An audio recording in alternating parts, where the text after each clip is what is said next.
Halo pemirsa, apa kabar Anda hari ini? Senang sekali saya Raden Madlias dapat kembali menemani Anda dalam sebuah program talkshow yang syarat informasi inspiratif untuk Anda dan juga keluarga. Inilah Bincang Sehati.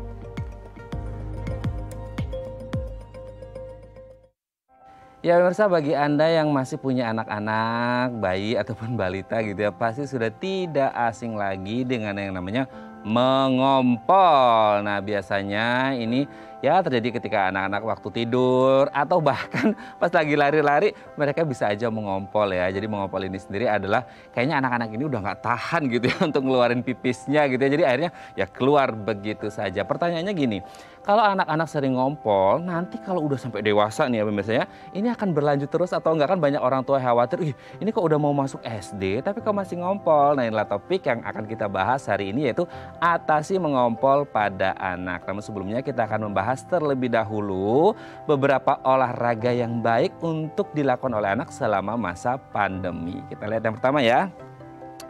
Latihan penguatan otot, sit up, mengayuh dan lain sebagainya, ini menjadi beberapa contoh dari olahraga yang baik untuk dilakukan oleh anak-anak selama masa pandemi, karena mungkin sekarang anak-anak kan jarang keluar rumah, jarang beraktivitas fisik dan lain sebagainya. Nah kalau bisa ini ada beberapa olahraga untuk penguatan otot, bisa sit up, push up yang simpel-simpel aja gitu ya, supaya anak-anak ini juga tetap sehat dan ini bisa membantu untuk sistem motorik anak. Jadi kalau Anda punya anak di rumah, jangan lupa untuk sit up, push up dan mengayuh gitu ya, ini baik untuk kesehatan anak Anda. Oke, kita lanjut yang olahraga kedua.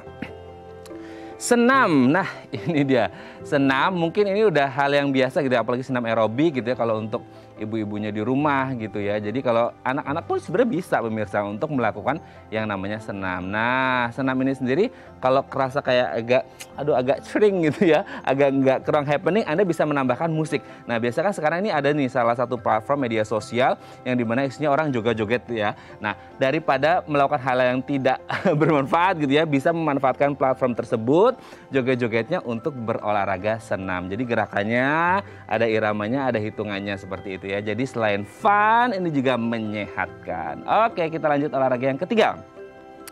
Lompat tali. Nah lompat tali ini pemirsa ternyata ini baik sekali untuk kesehatan otot jantung anak. Jadi kalau Anda memiliki anak yang kayaknya agak kurang gerak di rumah, Anda bisa deh lompat tali. Dan kalau lagi hujan di luar, Anda bisa melakukannya di dalam rumah. Jadi kalau Anda ingin anak Anda sehat, jangan lupa untuk main lompat tali. Sesuatu yang simpel tapi menyehatkan. Oke, kita lanjut olahraga yang selanjutnya. Bulu tangkis. Siapa yang tidak kenal dengan bulu tangkis? Kalau di tempat tinggal saya gitu ya, di jalanan depan tempat tinggal saya itu, saya sering lihat itu kalau sore-sore ada bapak-bapak sama anaknya itu main bulu tangkis. Ya nggak harus yang harus berapa set seperti, yang penting gerak aja. Kan nggak usah perlu jauh-jauh selama pandemi ya. Jadi bulu tangkis ini selain olahraga yang populer, ini juga bisa menyehatkan untuk anak Anda. Oke, kita lihat olahraga yang terakhir. Bermain bola. Selain bulu tangkis, salah satu olahraga yang juga umum dilakukan adalah bermain bola. Nah ini juga bisa mengasah fokus anak-anak gitu ya untuk bermain bola, menendang atau juga menangkap bola. Jadi ini baik kalau Anda punya anak-anak di rumah untuk berolahraga selama masa pandemi. Oke, itu dia tadi beberapa olahraga yang bisa dilakukan oleh anak-anak selama masa pandemi, dan kami akan membahasnya sesaat lagi. Tetap bersama kami di Bincang Sehati.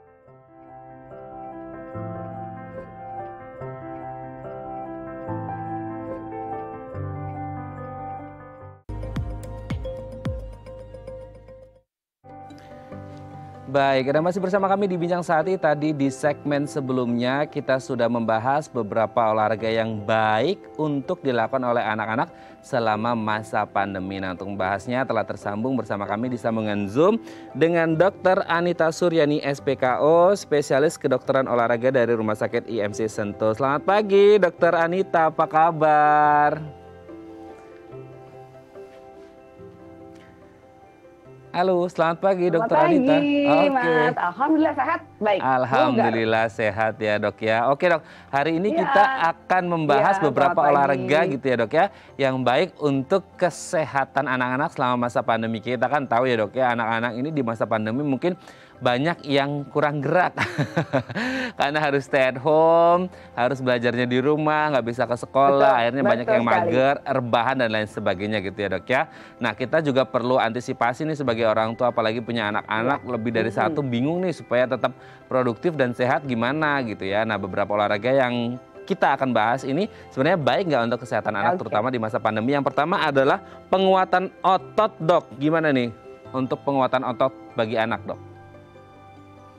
Oke. Iya, jadi latihan penguatan otot untuk anak itu sangat penting di masa pandemi. Karena latihan penguatan otot ini akan sangat diperlukan untuk aktivitas dia sehari-hari. Bukan. Latihan penguatan otot bisa dilakukan minimal 2-3 kali seminggu agar otot yang dia perlukan untuk misalnya nanti berlari, berjalan. Jadi memang penting Mas latihan penguatan otot selama masa pandemi ini. Oh, Latihan penguatan ototnya dilakukan dengan beban badan sendiri. Tidak perlu memakai beban tambah seperti barbel dan dumbbell. Ya bisa tadi dengan push up, sit up, yang dilakukan dan sekarang banyak bisa dipakai aplikasi-aplikasi yang mencontohkan gerakan-gerakan yang menyenangkan untuk anak karena disertai dengan kebaran sekali untuk dilakukan. Oke, ya berarti memang menggunakan berat beban badan sendiri gitu ya, Dok ya. Kalau kayaknya ini sama dengan ada satu istilah aku suka baca kalau untuk beban berat sendiri ini namanya kalistenik, bukan ya, Dok ya? Iya, betul sekali Mas. Itu namanya latihan kalistenik. Jadi latihan kalistenik ini pada anak-anak lebih berguna karena memang dia jadi nggak perlu beban tambahan dan dia bisa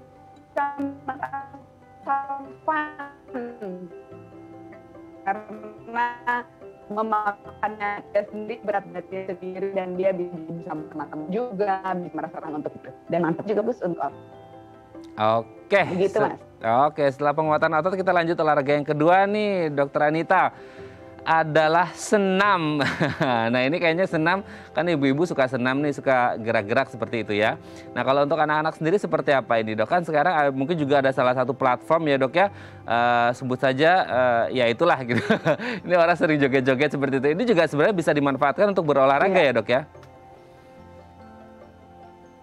Betul sekali Mas. Jadi kalau senam, aerobik lah, zumba lah, dan yang lain yang membuat dia harus berpindah tempat dengan memanfaatkan kekuatan otot ritmik.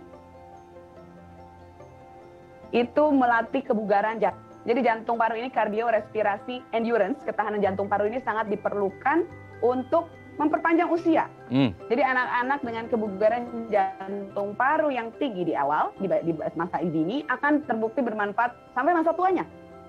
Oke, jadi untuk senam aerobik ini, kalau tadi yang pertama penguatan otot tujuannya untuk melatih otot yang diperlukan untuk dia bergerak baik. Kalau ini tujuannya untuk melatih jantung paru yang tentunya diperlukan sebagai organ vital kita untuk panjang umur dengan keadaan tetap bugar. Artinya dia tidak mempunyai keluhan untuk melakukan aktivitas sehari-hari. Jadi senam aerobik juga oke Mas untuk dilakukan di masa pandemi agar daya tahan jantung parunya baik. Begitu. Oke, 1, 2, 3, 4 gitu ya, Dok ya. Have fun loh itu. Oke. Oke, yang selanjutnya lompat tali, Dok. Gimana sih manfaat lompat tali untuk kesehatan anak, terutama untuk masa pandemi ini, Dok?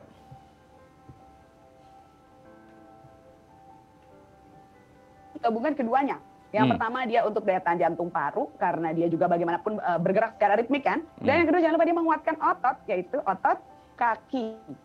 Jadi saat lompat tali, dia pasti ototnya kan kakinya berkontraksi, bekerja untuk menopang berat badan yang saat lompat bisa 4-5 kali. Jadi dia juga latihan penguatan otot yang baik dan latihan daya tahan jantung paru. Dia 2 jenis latihan sekaligus tuh Mas. Dapat 2 manfaat ya. Begitu. Oke, setelah lompat tali ini salah satu olahraga yang lumayan populer juga ini, Dok. Kebetulan di depan tempat tinggal saya juga hampir setiap sore ini ada bapak-bapak sama anaknya ini sering main bulu tangkis. Nah, gimana ya, Dok, untuk bulu tangkis sendiri untuk anak-anak, Dok? Oke. Ya, bulu tangkis dalam olahraga ya. Kalau olahraga kan artinya itu adalah latihan fisik yang punya unsur aturan dan kompetisi. Yes. Bulu tangkis ini termasuk dalam olahraga yang pastinya dia melatih kebugaran jantung paru juga. Karena pasti urusan itu kalau yang jantung paru tuh yang terbiasa membuat kita ngos-ngosan. Ya, karena dia harus bagaimana caranya mengefisiensikan oksigen untuk mencukupi kebutuhan saat itu, demand saat itu. Nah, bulu tangkis termasuk latihan kardio, respirasi, endurance. Penguatan ototnya ada semua kan Mas? Tangan, Kan semua dia ada bahu, ada tangan, ada kaki, dia harus lompat, dia harus berbalik arah sana ke sini, ya. Dan satu lagi latihan yang penting untuk anak adalah latihan fleksibilitas. Latihan kelenturan. Ya, bulu tangkis saat dia harus meraih kok di ujung sana, dia harus melonggarkan, merenggangkan otot-ototnya, itu adalah latihan fleksibilitas. Begitu Mas, jadi dia juga bisa dapat manfaat yang banyak untuk masa pandemi. Gitu ya Dok ya. Oke Dok, yang terakhir setelah bulu tangkis bermain bola Dok, entah itu menendang atau nangkap bola, ini manfaatnya untuk anak gimana ini Dok? Iya betul, kalau bola lebih fokus ke kaki, ya kan, karena saat dia bermain bola dia cuma bisa pakai kaki, tangan relatif diam, tidak terlalu ikut-ikut. Kekuatan otot kaki sangat dilatih pada permainan sepak bola.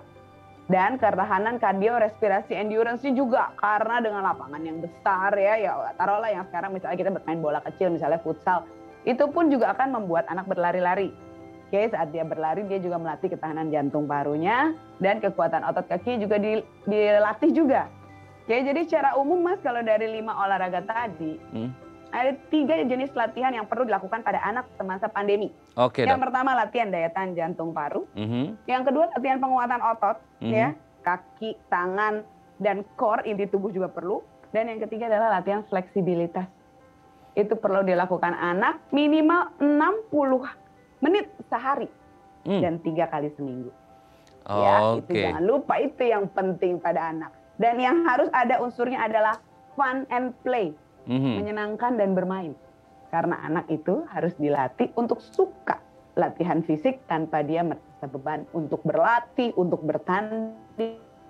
Intinya dia senang dulu deh. Dan itu tugasnya orang tua buat ngajarin. Oke, Dok, tadi kan dokter menyebut nih, Dokter Anita 60 menit kali 3 kali seminggu. Seperti itu kan, 180 menit. Kalau semisal dipecah Dok, kalau semisal maksudnya kayak sehari 30 menit selama 6 hari, jadi totalnya 180, itu boleh juga nggak sih Dok atau gimana tuh? Ya boleh lah ya, kalau mau dibilang sebenarnya minimal itu 60 menit kalau anak-anak. Kalau kita yang udah dewasa boleh 30 sampai 60 menit. Jadi aktivitas fisik pada anak Mas, intinya itu tantangan besar untuk orang tua di masa pandemi ini. Bagaimana caranya dia nggak bisa kemana-mana tapi dia tetap aktif di rumah. Memanfaatkan semua yang ada di rumah supaya bisa jadi kayak tadi tuh. Dok, rumah saya sempit, coba skipping. Dia kan cuma butuh tempat sedikit kan. Dok, saya main bola boro-boro, tendang-tendangan aja di rumah. Yang penting punya partnernya gitu. Yang penting memang kita menemani anak supaya dia bisa tetap aktivitas fisik. Oke, yang penting nendang-nendang aja di rumah, pastikan sebelum nendang-nendang piring, gelas semuanya disingkirkan ya Dok, biar aman, biar ibunya juga nggak marah-marah gitu ya Dok ya. Baik, terima kasih Dokter Anita sudah berbagi bersama kami pagi hari ini di Bincang Sehati. Semoga ini menjadi inspirasi untuk para orang tua yang kebingungan nih anaknya harus ngapain selama masa pandemi. Selain belajar online dari rumah juga mereka bisa berolahraga yang bisa membuat anak-anaknya sehat. Sekali lagi terima kasih Dokter Anita Suryani SPKO, spesialis kedokteran olahraga dari Rumah Sakit IMC Sentul. Selamat pagi Dokter Anita. Dengan senang hati, semoga bermanfaat. Amin, terima kasih Dokter Anita. Selamat pagi. Baik pemirsa, selanjutnya kita akan membahas tema kita hari ini. Bagi Anda yang memiliki pertanyaan seputar tema kita hari ini, Anda bisa menghubungi kami di nomor 0212903244 atau DM Instagram kami di @bincangsahatidaytv. Kami akan segera kembali.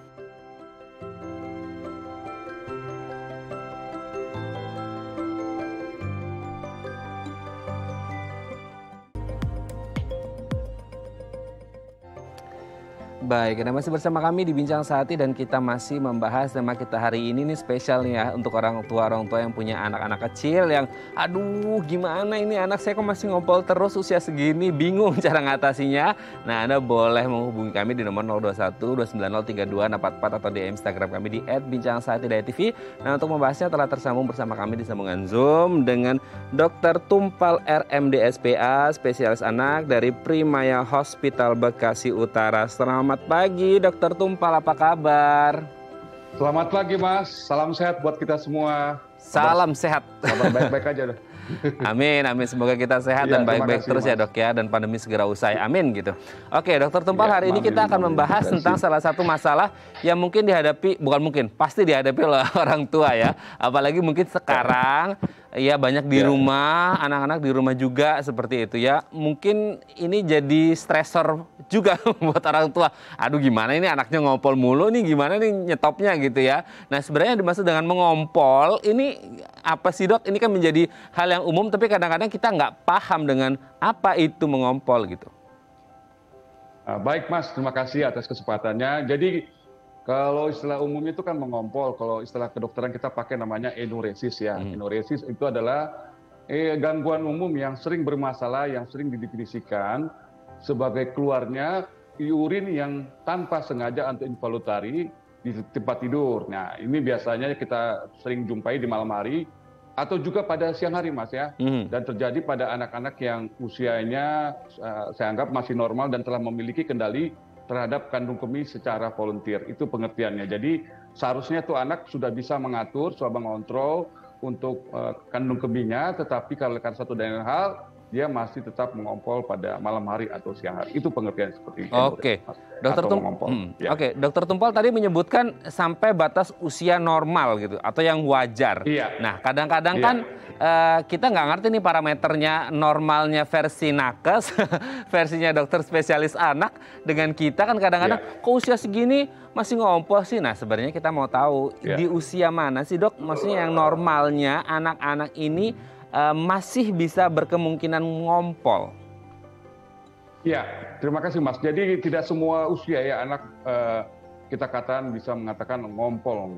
Jadi ada usia terdivisi yang kita ketahui bahwa pada anak-anak pengendalian kandung kemih itu yang baik sehingga tidak bisa mengompol lagi. Biasanya itu terdapat pada usia sekitar 4 tahun ya. Jadi sekitar untuk usia 4 tahun dia sebenarnya sudah bisa mengontrol pengendalian kandung kemih. Nah, pengendalian kandung kemih ini juga terjadi pada sangat siang hari dan juga kita ketahui disusul dengan adanya rasa pengen mengeluarkan kandung kemih juga di pada malam hari.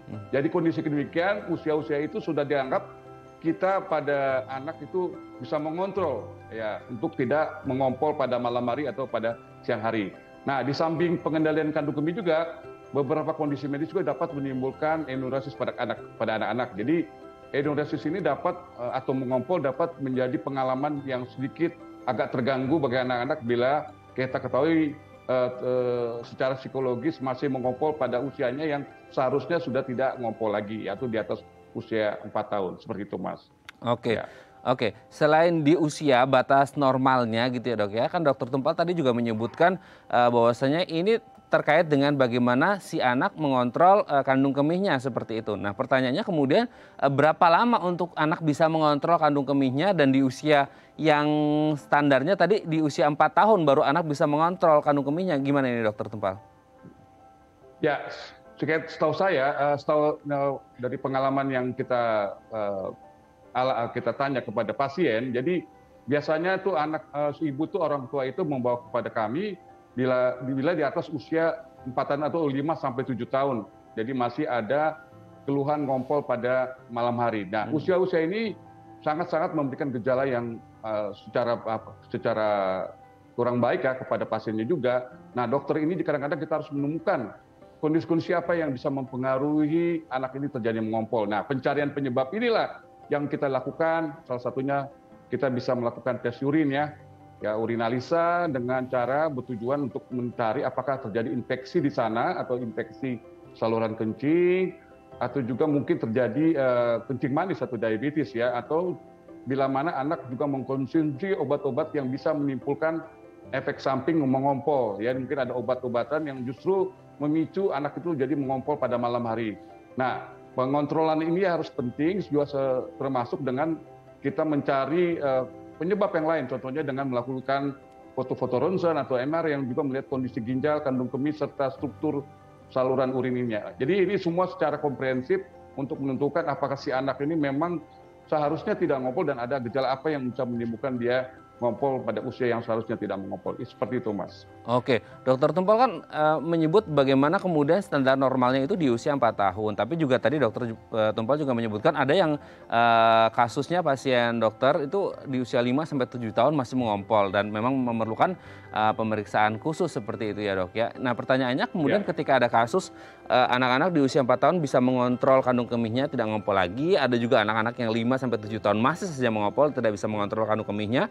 Yang menjadi pertanyaan adalah apakah ini menjadi hal yang wajar atau umum terjadi ketika anak ini mengompol dan pasti semua anak mengompol seperti itu dok? Ya, kalau ditanya wajar atau tidak, karena kita tidak tahu istilahnya si anak ini ada kendala apa sebelumnya. Jadi kita tahu ya urin yang dihasilkan di kandung kemih itu kan dikumpul ya di dalam kondisi yang normal. Justru si saraf pada urin itu akan mengeluarkan kandung kemih itu. Nah, kalau sudah penuh justru ya. Tetapi kalau jumlah kandung kemihnya tidak sesuai atau kecil, justru sempat lebih banyak dia akan mengeluarkan kandung kemih itu daripada jumlah kandung kemih yang seharusnya. Nah ini harus dicari juga penyebabnya. Nah sampai usia berapa balita itu masih wajar? Ya, saya bilang tadi sampai usia 4 tahun. Nah sampai usia 4 tahun dianggap si bayi balita itu masih dianggap belum bisa mengontrol bagaimana dia bisa mengeluarkan urin pada malam hari atau pada siang hari. Jadi dianggap oleh para ahli medis seharusnya sampai usia 4 tahun anak-anak itu sudah bisa mengontrol enuresis atau mengompol pada malam hari siang hari. Nah, lebih dari itu, sebaiknya kita harus mengetahui apa penyebabnya daripada si balita atau anak-anak usia di atas 4 tahun itu masih mengompol.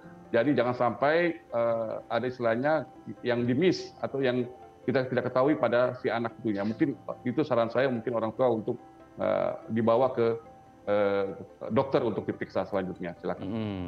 Oke, dok, ini kan kalau kita ngomongin anak-anak kan nature-nya mereka kan suka bermain, lari-lari segala macam. Nah akhirnya yang terjadi adalah setelah lari-lari biasanya mereka haus. Nah konsumsi airnya mungkin bisa berlebih gitu, bisa banyak. Ini pengaruh juga nggak sih dok? Maksudnya ke habitnya si anak untuk mengompol dengan konsumsi air yang mereka konsumsi sehari-hari gitu? Ya, kalau untuk siang hari mungkin agak mudah ya dibanding kalau kita menyuruh anak itu sebelum tidur ya pada malam hari. Selama anak itu masih bisa mengontrol untuk tidak mengompol pada malam hari, jadi mungkin juga tidak menjadi pemicu. Kecuali masalah tersebut berupa kandung kemih itu yang terlalu kecil hingga tidak dapat menampung jumlah urin yang banyak. Ini yang kita khawatirkan. Dan juga otot-otot kandung kemih yang terlalu tegang sehingga tidak dapat menahan jumlah urin yang normal seperti itu.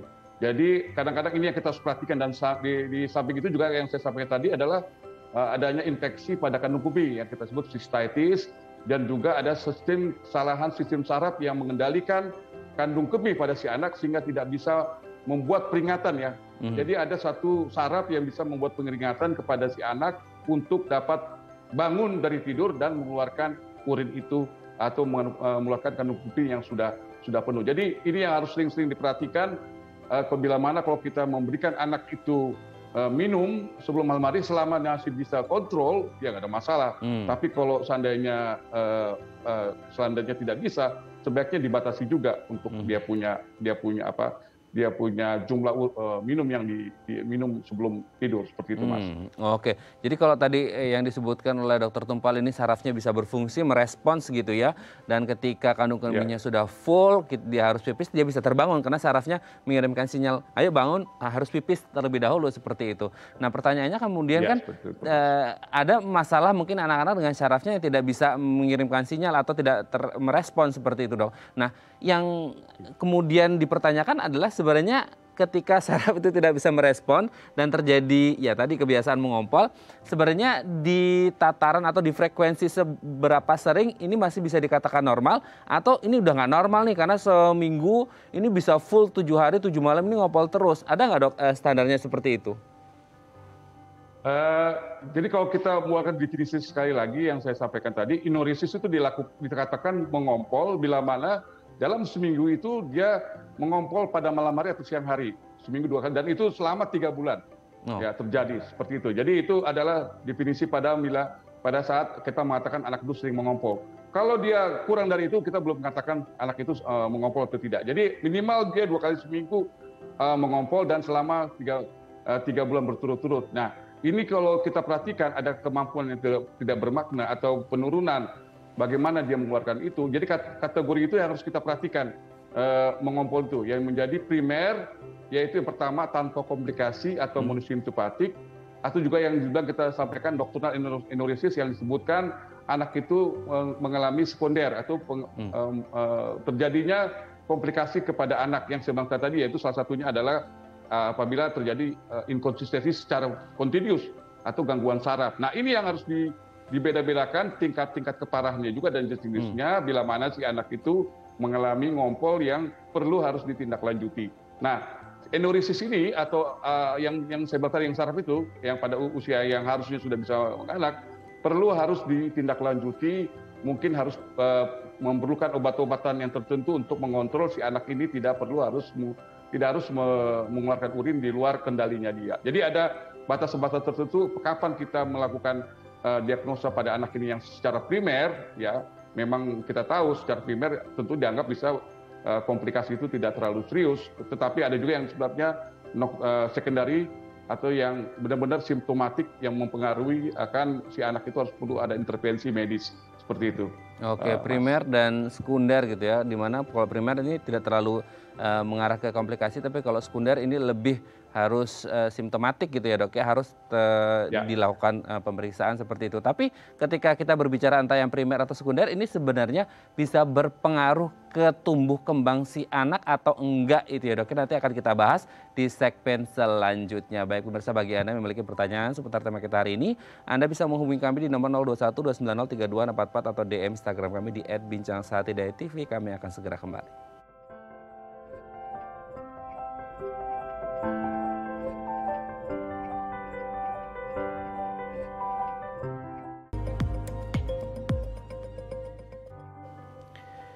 Baik, Anda masih bersama kami di Bincang Sehati dan kita masih membahas tema kita hari ini, gimana cara mengatasi kalau anak-anak kita ini sering ngompol gitu ya. Nah, bagi Anda yang memiliki pertanyaan seputar tema kita hari ini, Anda bisa menghubungi kami di nomor 021 290 3244 atau DM Instagram kami di @bincangsahatidayatv. Kita masih bersama dengan Dr. Tumpal RMD SPA, spesialis anak dari Primaya Hospital Bekasi Utara. Kita lanjut lagi ya, Dr. Tumpal. Dok, tadi kan sebelum break aku mau tanya dok, sebenarnya ini ada pengaruh nggak sih kebiasaan mengompol ini pada proses tumbuh kembang anak? Kan kita tahu kalau anak-anak ini masih dalam proses tumbuh kembang yang sangat penting untuk mereka ke depannya. Nah, ketika diselipi ada habit mengompol, ini ada pengaruhnya atau enggak ini dokter Tumpal? Baik, kalau secara psikologis ya atau tumbuh kembang dari anak ini memang sangat mempengaruhi keadaan fisik si anak. Pertama, kita tahu jangan sampai anak ini mengalami stres atau tekanan psikologis. Ya, ini sering terjadi bila mana anak kok seusianya masih mengompol sementara teman-temannya tidak mengompol lagi. Nah, ini harus diberikan motivasi, diberikan juga latihan bagaimana si anak itu bisa mengontrol agar anak tidak mengompol pada malam hari.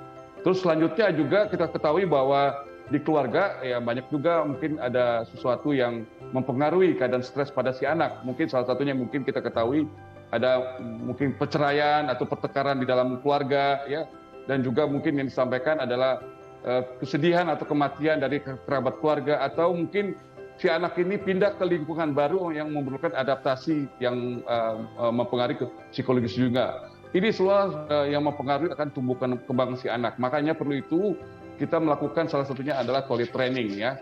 Toilet training ini kalau kita juga dipaksakan terlalu dini ya kepada si anak, itu juga menjadi menghambat ya. Apabila kalau kita melakukan toilet training yang tidak sesuai atau salah kepada si anak, yang dicontohnya salah, justru juga membuat si anak ini tidak mendapat capaian yang sukses untuk melakukan toilet training untuk mencegah si anak ini jangan sampai terjadi enuresis atau mengompol pada malam hari, juga termasuk dengan melakukan defekasi. Jadi pentingnya peran daripada keluarga atau peran daripada si orang tua dan ayah dan ibu enuresis, abang dan adik, untuk kepada perkembangan si anak jangan sampai dia mengalami stres atau tekanan pada saat kondisi sosial melihat bahwa dia tuh kok masih ngompol pada usia seperti itu. Itu Mas, itu perkembangan yang harus diperhatikan atau dijaga. Oke, berarti ini proses tumbuh kembangnya yang harus diperhatikan oleh orang tua gitu ya dok ya. Oke, yang selanjutnya ngomong-ngomong tentang orang tua dok, ini kalau orang tuanya dulu suka ngompol waktu kecilnya, ini akan ngompol juga nggak anak-anaknya? Maksudnya enuresis ini bersifat herediter atau tidak, merupakan penyakit turunan ke anak atau gimana ini dok? Oke, jadi dari penelitian akhir-akhir ini juga ada seseorang yang mengidentifikasikan bahwa penderita enuresis ini juga terdapat yang disebut pada gen yang dominan pada kromosom 13. Jadi ada penemuan baru mengidentifikasikan dari produksi gen tersebutlah cukup memberikan pengamanan bahwa si enuresis itu bisa diturunkan. Itu Mas, itu dari penelitian yang saya sampaikan di sini, dari penelitian terakhir dari Daulay juga dari Suwardi, mengatakan bahwa sekitar 70% keluarga bila mana orang tuanya pernah ngompol pada masa kecilnya, dikhawatirkan dilaporkan bahwa si anak itu juga mempunyai riwayat ngompol juga. Jadi ada hubungannya. Nah, salah satu anggota, bila mana ada salah satu anggota keluarga yang juga menderita enuresis atau mengompol, maka sedikit-sedikitnya atau sekurang-kurangnya 40% di antara orang-orang tua itu akan juga mempunyai riwayat enuresis. Jadi bolak-balik ya.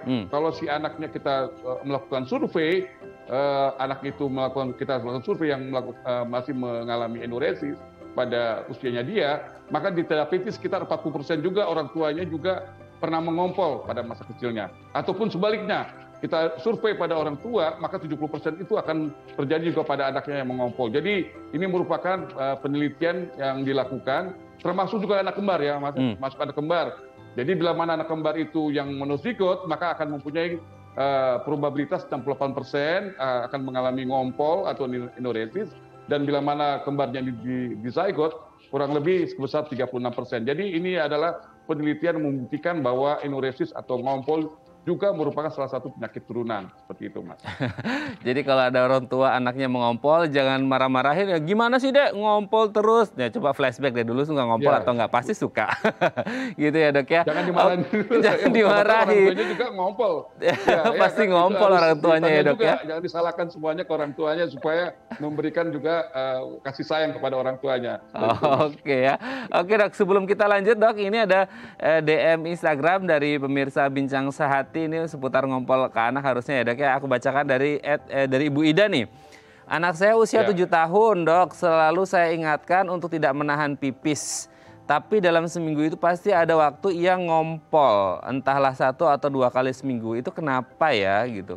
Oke, ini kan udah bilang ke anaknya nggak boleh nahan pipis. Maksudnya kalau ketika ada pingin pipis ya harus pipis, tapi masih aja ngompol. Nah ini kenapa ini ya dok ya? Ya, kalau lihat usianya itu Mas sudah tidak seharusnya ngompol ya, sudah 7 tahun. Jadi kalau boleh kan seperti saya tahu, kita harus mencari status sekundari ya. Mungkin kita harus tanya, kita melakukan pemeriksaan khusus ya. Sepertinya contoh saya tadi bilang ada pemeriksaan urinalisa ya, mengecek apakah ada infeksi saluran kencing pada si anak. Kedua, kita periksa juga, kita lakukan pemeriksaan gula darah atau kencing, apakah anaknya mempunyai salah satunya kencing manis. Atau yang ketiga, kita cek juga mungkin masalah dengan sarafnya ya, masih belum bisa kontrol sarafnya seperti itu. Nah itu kita juga bisa harus pastikan.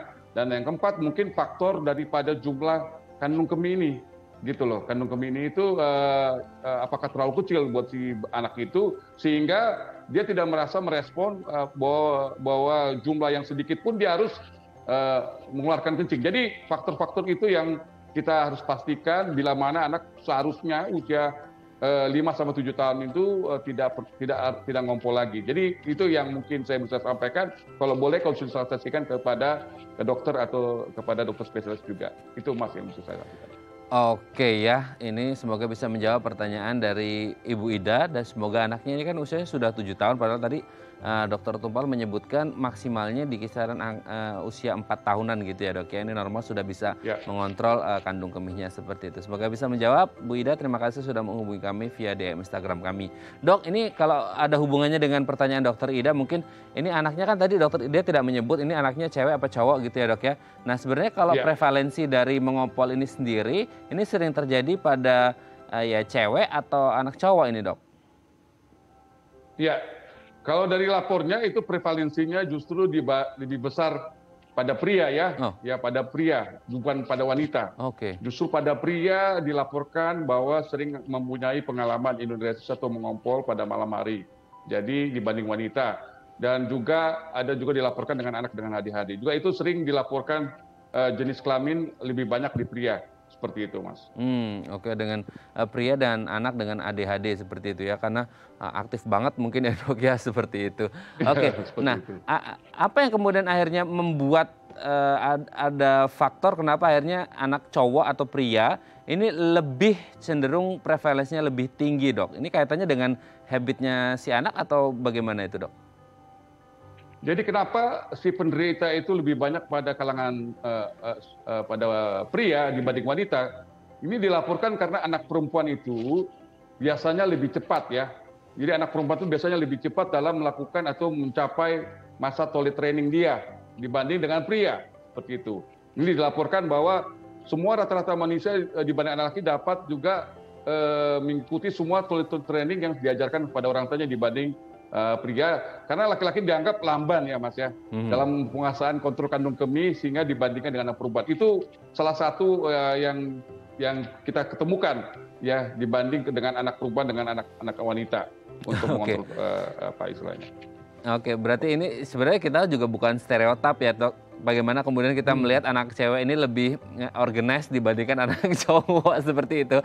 Pun halnya sama dengan mengompol, bisa mengontrol atau tidak lebih bagusan toilet training anak-anak cewek daripada anak cowok. Tapi ini bukan, sekali lagi bukan stereotip ya.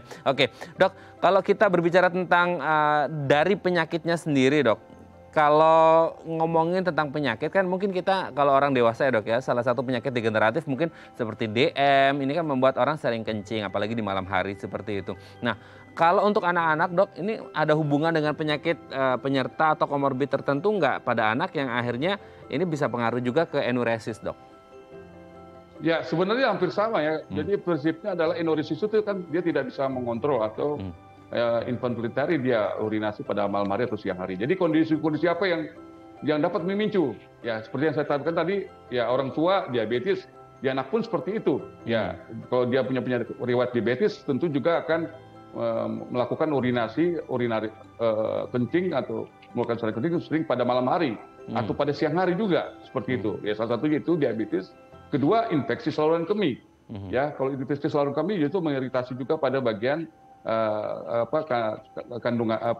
kantong kemihnya untuk segera dikeluarkan tanpa dikontrol kita. Lalu apalagi struktur saluran urin yang abnormal, ya struktur saluran urin yang abnormal yang tadi ya bentuknya mungkin maka jumlahnya tidak sesuai, ya dapat juga bisa menyebabkan terjadinya enuresis. Lanjut apalagi konstipasi, konstipasi juga dapat merangsang si anak itu tanpa sengaja mengeluarkan urinin atau ngompol seperti itu. Ada lagi cedera saraf tulang belakang. Kalau kena cedera saraf tulang belakang pun bisa disebabkan anak ini terjadi gangguan enuresis juga. Dan juga yang terakhir adalah bila mana kita sedang berolahraga atau kecelakaan juga terjadi juga kecelakaan yang menyebabkan cedera pada saraf tulang belakang. Ini adalah kondisi-kondisi yang menyebabkan si anak itu sebagai komorbid terjadinya enuresis yang dibilang faktor sekunder itu juga, Mas. Sebenarnya kita sama sekali tidak diketahui kalau primernya kenapa kencing, tapi dari sekundarinya itu ditemukan inilah faktor-faktor yang bisa menyebabkan anak bisa mengalami enuresis atau ngompol pada malam hari atau siang hari. Itu, ada beda nggak sih dok? Maksudnya enuresis antara anak-anak dengan orang dewasa kan ada juga yang suka mengompol itu dok. Itu ada beda nggak dok? Atau sama aja berarti faktor risikonya atau penyebabnya? Ya kalau kita mengatakan anak-anak dan dewasa sebenarnya adalah faktor usianya ya. Karena kita ketahui usianya sudah berbeda antara anak dan dewasa. Nah kalau kita berdasarkan penyebabnya tadi saya bilang yang dibilang bagi dua, yang dalam primer sekunder. Nah ini enuresis primer ini yang harus kita anggap yang sering terjadi pada si anak sebenarnya Mas ya. Lebih banyak terjadi pada si anak dibanding kalau yang sekunder ini yang kita harus waspadai. Karena yang faktor-faktor sekunder ini akan terus berlanjut sampai anak itu mengalami sampai usia dewasa. Kalau kita tidak melakukan pengecekan secara khusus atau tidak mengkonsultasikan kepada medis, dan ini juga akan menyebabkan si anak ini terganggu pada saat secara psikologis atau mentalnya pada saat memasuki usia dewasa. Jadi pentingnya kita untuk segera menangani pada saat si anak itu sudah terjadi gangguan, untuk tidak sampai si anak ini dibiarkan sampai dewasa gangguan pada enuresis itu tersebut. Ya, itu yang mungkin yang boleh saya sampaikan. Oke, berarti harus segera konsultasi untuk mengetahui penyebabnya apa dan untuk mengobatinya supaya tidak berlarut-larut sampai dewasa gitu ya dok ya. Oke dok, nanti kita akan lanjut lagi ngobrol di segmen selanjutnya. Bagi Anda pemirsa yang memiliki pertanyaan seputar tema kita hari ini, Anda bisa menghubungi kami di nomor 021 290 3244 atau di Instagram kami di @bincangsehat.tv. Kami akan segera kembali.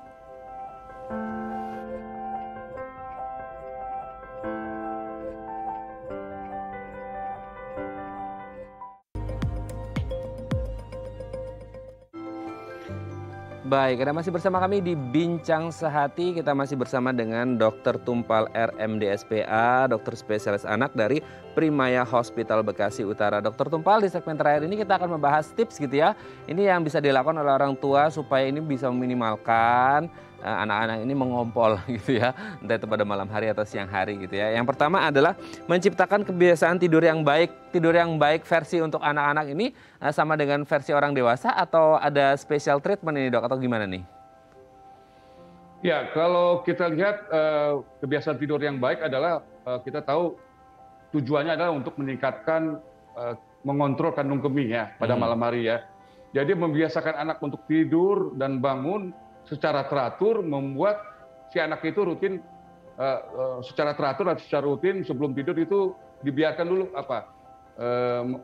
melakukan istilahnya urinasi ya, atau kebiasaan untuk mengeluarkan air seninya sebelum tidur. Nah, ini penting sekali kepada setiap orang tua yang bila mana mempunyai riwayat seperti enuresis ini. Nah, bila melakukan secara rutin ya sebelum tidur, nah makanya justru kebiasaan ini justru memperbaiki atau membantu si anak ini enuresis dapat sembuh dengan sendirinya tanpa perlu penanganan lebih serius seperti itu ya. Ini salah satu kebiasaan yang harus dibuat untuk menciptakan kebiasaan tidur yang baik seperti itu, Mas. Oke, ngomong-ngomong tentang kebiasaan dok, ini kan banyak juga orang tua yang akhirnya memakaikan popok gitu ya. Ada habit di mana anak-anak ini pakai popok. Nah, kalau menurut dokter Tumpal sendiri, dampak dari pemakaian popok ini seperti apa dok? Ya, kalau pemakaian popok pada sesuai dengan usianya sih, saya pikir nggak ada masalah Mas ya. Untuk anak kita dianggap masih belum bisa mengontrol enuresis atau juga mengompol. Silakan. Tetapi agak aneh kalau kita memberikan anak yang seharusnya sudah bisa mengontrol, yaitu di atas usia 4 tahun, masih memakai popok. Karena dianggap ada sesuatu kelainan atau kejanggalan bila mana anak itu masih mengompol. Karena kita tahu di usia itu seharusnya anak itu sudah bisa mengontrol sendiri. Nah, jadi untuk mengatasinya sebaiknya ya kita harus diskusi dengan tenaga medis, itu penyebabnya apa. Tetapi kalau sampai dia nanti istilahnya usia 4 tahun ke bawah, silakan saja Mas, karena masih dianggap belum bisa mengontrol kandung kemih seperti itu. Oke, 4 tahun ke bawah masih oke karena di standarnya belum bisa mengontrol kandung kemih, tapi kalau udah 4 tahun ke atas harus tetap konsultasi ke dokter gitu ya dok ya, untuk mengetahui penyebabnya apa. Oke, selanjutnya adalah buat catatan dan kalender. Ini maksudnya untuk mendata kali ya dok ya, untuk ngasih tahu ini ngompol nggak ngompol gitu ya dok ya. Sepenting apa itu dok? Ya, ini penting sekali karena kalau kita tahu bahwa dengan mencatat ya, melakukan satu pencatatan selama seminggu ya, atau dalam 1 bulan ya, berapa kali dia mengompol atau tidak mengompol ya kan. Nah, si ibu ini juga membuat suatu edukasi, suatu stimulasi atau suatu reward kepada si anak agar bahwa memang si anak ini terjadi perubahan atau perubahan signifikan dengan yang saya bilang tadi, melakukan perubahan pola tidur seperti itu ya, melakukan ke kamar mandi dulu, pipis dulu di kamar mandi, baru tidur. Nah, lalu dicatat selama seminggu itu berapa kali, 1 bulan itu berapa kali, ya. Dengan dia mencatat itu, ya, membuat suatu stimulasi atau satu reward.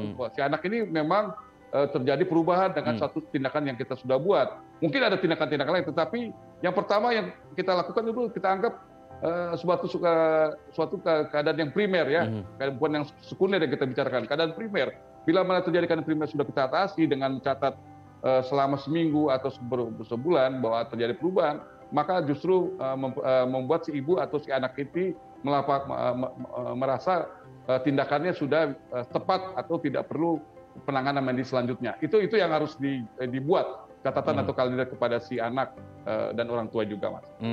Oke, jadi penting mencatat apa-apa yang ngompol tidak dan mungkin ada toilet training juga di situ gitu ya, Dok ya. Oke, selanjutnya adalah membatasi asupan cair di malam hari, ini juga penting ya, Dok ya?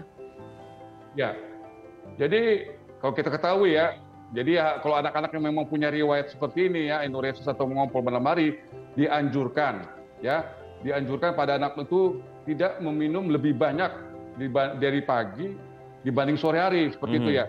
Kalau pagi-pagi ya silakan aja, tapi kalau sudah mulai malam ya diharapkan tidak terlalu banyak, takutnya nanti dia tidak bisa mengontrol jumlah kandung kemih yang di dalam jumlah air di dalam kandung kemihnya. Jadi otomatis dia akan berusaha mengeluarkan kandung kemihnya. Namun apabila kita ketahui tidak dilakukan itu, mungkin kita perlu juga mengajak tadi ya, pipis dulu malam hari. Pipis dulu ya. Kalau dia habis minum air yang banyak atau mengurangi dehidrasi yang banyak, memang dia harus minum air yang banyak. Ya sebaiknya pipis dulu sebelum dia ke tempat tidur. Jadi pembatasan asupan air juga penting buat si anak yang mempunyai riwayat mengompol. Jadi untuk menghindari terjadi yang saya bilang tadi ya, primari penyebab primari daripada mengompol pada si anak. Oke, kalau makanan atau minuman berkafein ada dampaknya nggak sih, Dok? Ini juga ya, pada dasarnya memang kita ketahui anak kafein itu tidak dianjurkan ya, tidak boleh dikonsumsi pada anak-anak ya, apalagi kita lihat di media-media ya, wah ini minuman yang enak, minuman yang menyegarkan, tapi kalau boleh saya sarankan jangan dikonsumsi oleh anak, apalagi untuk sebelum malam hari ya, sebelum malam hari minum kafein ya, justru dia mempotensi anak ini untuk menstimulasi kandung kemih, kafein ini. Jadi diingatkan kepada orang tua untuk tidak memberikan minuman-minuman yang berkafein kepada si anak, khususnya sebelum tidur, karena ini akan berpotensi menstimulasi akan kandung kemih dia. Baik, ini penjelasan yang sangat luar biasa dari Dr. Tumpal RMD SPA, dokter spesialis anak dari Primaya Hospital Bekasi Utara. Terima kasih Dr. Tumpal sudah berbagi bersama kami pagi hari ini. Ini menjadi ilmu yang sangat bermanfaat untuk seluruh orang tua yang anaknya masih ngompol gitu ya, Dok ya. Terima kasih Dr. Tumpal, saya sehat terus, salam untuk keluarga di rumah dan teman-teman di rumah sakit. Selamat pagi Dr. Tumpal. Terima kasih Mas, salam sehat buat kita semua, semoga bermanfaat buat kita ya acara kita pada pagi hari ini. Salam sehat kembali. Terima kasih Dr. Tumpal, selamat pagi. Baik pemirsa, bagi Anda yang memiliki kritik dan saran, Anda bisa menghubungi kami di nomor 0889 8100 5000 atau Anda bisa follow media sosial kami di @bincangsaati.tv dan tetap disiplin prokes 6M. Saya Raden Madlias Pemis, sampai jumpa dan selamat beraktivitas.